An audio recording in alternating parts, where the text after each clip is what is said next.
Muy buenos días, compañeros. Soy el estudiante María Alexander Valencia Ospina. Adelanto la carrera de profesión en gestión deportiva. En ese momento estoy adelantando el curso Historia del Deporte en la UNAV. Muy buenos días, la profesora Gabriela Ardila Viela. En este momento les voy a explicar la línea de tiempo con las características y roles del deporte desde la antigüedad hasta el medioevo. La línea de tiempo con las características y roles del deporte desde la antigüedad hasta el medioevo. Deporte antiguo, inicios. Entonces ahí demuestra en la fotografía que el deporte nace en la sociedad esclavista griega, como Juegos Olímpicos antiguos, iniciados en el año 1884 a.C. Este movimiento se convierte en un momento del desarrollo histórico de la sociedad, caracterizada por competencias institucionalizadas de mucha importancia social y cuyo objetivo es comparar esfuerzos físicos para designar ganadores o campeones. Seguimos con los objetivos del deporte antiguo. Entonces aquí se comparan esfuerzos individuales para destacar la victoria de un competidor sobre los demás e identificarlo como el campeón. Para esta época y los atletas griegos, lo más importante era vencer a su rival directo, lo que es sinónimo de ganar, o sea, ganar o ganar a su rival. El sentido del deporte antiguo. Entonces, en el sentido del deporte antiguo era el triunfo, es decir, que el atleta fuera el más rápido, fuera el más fuerte, el más ágil que el otro, o sea, que su característica, su habilidad sobresaliera sobre su rival. Este como tal era el sentido del deporte antiguo. El disco, que el disco cayera más lejos, la jabalina, los palos, la competencia que se fuera a desarrollar, esa persona, su sentido era ganar. Pues la competencia era inmediata, al igual que el resultado, o sea, todo se desarrollaba de manera inmediata. Seguimos con el significado. Las competencias olímpicas o deportivas se desarrollaban en las ceremonias religiosas como evento principal o central, donde los dioses, semidioses y héroes disfrutaban de tales competencias desarrolladas por atletas o esclavos griegos. El surgimiento. Esta era una sociedad donde la producción de bienes está basada en el trabajo esclavo, es decir, una sociedad de preservación de la sociedad, apelar a la migración coercitiva de la población esclava y tener así el acceso a nuevos territorios y esclavos. La colonización. Se vivió el desplazamiento de habitantes de ciudades griegas a otros países, surgimiento de nuevas ciudades, creando así la sociedad jerarquizada y dividida en clases, entre amos y esclavos, donde se desarrolla la actividad física mediante la cacería, la guerra, el ritual religioso, donde solo participaban los ciudadanos de nobleza dominante griega, no esclavos ni mujeres, ellos no pueden participar. Las guerras. Se empezaron a conocer las guerras. Con la preparación física de los ciudadanos griegos era notable, apreciable en los juegos y en las guerras internas. Contra los persas, llevado a cabo entre los años 500 y 480 a 479 a.C. Se diferenciaba la alta capacidad física de los soldados, ejércitos y ciudadanos que participaban en las guerras. Desaparición. Para el siglo IV a.C. resulta evidente la pérdida gradual y la importancia de la ciudad-estado como el eslabón principal político territorial del mundo griego, y la suplantación por unidades políticas más amplias. Una manifestación de este proceso lo constituye el cambio en la naturaleza del ejército, que evoluciona en la aparición de un ejército formado por mercenarios. Los juegos. Se realizan los juegos para ratificar y exhibir el poder de la más grande potencia esclavista existente y para entretener a la población con fiestas, de las diversiones populares, para las antiguas competiciones en carreras, atletas griegos, organizaban combates entre parejas de tres, gladiadores, los combates con fieras como leones, paralelamente los juegos de los gladiadores. El deporte antiguo desaparece.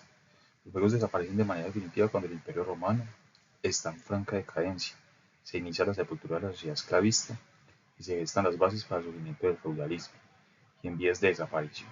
Los juegos se eliminan en el 393 después de Cristo y el imperio cae en el 456 después de Cristo, donde no tienen cabida porque la iglesia será el centro de la vida social, fundamentado para la salvación del alma y el cultivo del cuerpo.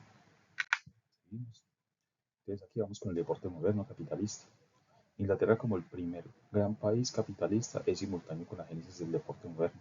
Se comprendió el crecimiento desmesurado de la competencia, carreras a pie, en caballos, combates de lucha, esgrima, boxeo, carreras de lisiados, de jovencitas, de viejos, a pata coja, un sinfín de deportes. Entonces, juegos populares de raíz folclórica por medio de las competencias, dotando de premio a los participantes.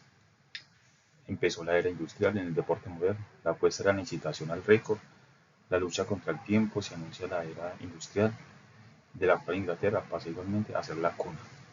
La característica principal era la competencia, apuesta en la búsqueda de la marca, la persecución del récord, la medición, especialmente del tiempo.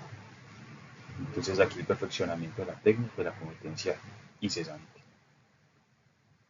Surgimiento de la organización deportiva con la creación del Comité Olímpico y de las federaciones deportivas a finales del siglo XIX y principios del siglo XX. Significa la configuración y estructuración institución encargada de orientar teoría, de administrar y elegir un movimiento concebido como deporte moderno. El sistema institucionalizado. Podemos evidenciar que el sistema institucionalizado de prácticas competitivas con predominio de aspecto físico, limitado, regular, codificadas y reglamentadas convencionalmente, cuyo objetivo es, sobre la base de una comparación de pruebas, marcas, demostraciones, prestaciones físicas, designar el mejor concurrente, hacer el campeón y sacar el mejor récord. Es un producto del mundo capitalista industrial. Igualdad deportiva. El deporte moderno nace presentándose como un espacio social, democrático, de igualdad, fraternidad, lucha noble en oposición a los conflictos. Aquí ya es más de integración, de socialización.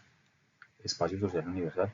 La función ideológica del deporte es que hace un espacio social universal de igualitarismo absoluto, en contrapartida a las aberrantes diferencias en producción de consumo y disfrute de bienes existentes entre las naciones y entre las clases sociales, y sirviendo de justificación de tales desigualdades, pasando de abismales diferencias sociales, porque en el deporte todos somos iguales. Y finalmente, la economía deportiva. La función en común al deporte, fundamentada en el siglo XXI, comenzó en la época de los 70 del siglo XX. Hoy el deporte se ha convertido en una atípica empresa transnacional, cuyo objetivo es producir un espectáculo, entretenimiento cotidiano, contemplado masivamente, sobre todo por los medios de comunicación, lo cual nos une como una sociedad a todos los países, es decir, a nivel global y mundial. Las conclusiones entonces de las características y roles del deporte. El deporte siempre ha estado de la mano con el desarrollo del ser humano, ya que es un fenómeno positivo para la humanidad, mediante la socialización y la integración en busca de la igualdad. Igualmente, también el deporte ha evolucionado y seguirá en constante evolución, ya que gracias a la recursividad, resiliencia y adaptación surgen nuevas prácticas deportivas. El movimiento o fenómeno olímpico ha mejorado con un objetivo de buscar el perfeccionamiento de los atletas, deportistas o personas que practiquen cualquier tipo de ejercicio. El deporte en sí es un fenómeno sociohistórico, ya que desde los inicios de la civilización el ser humano ha necesitado ejercitarse para la supervivencia, posterior para la integración social y finalmente por competencia. Esta es mi exposición. Muchas gracias.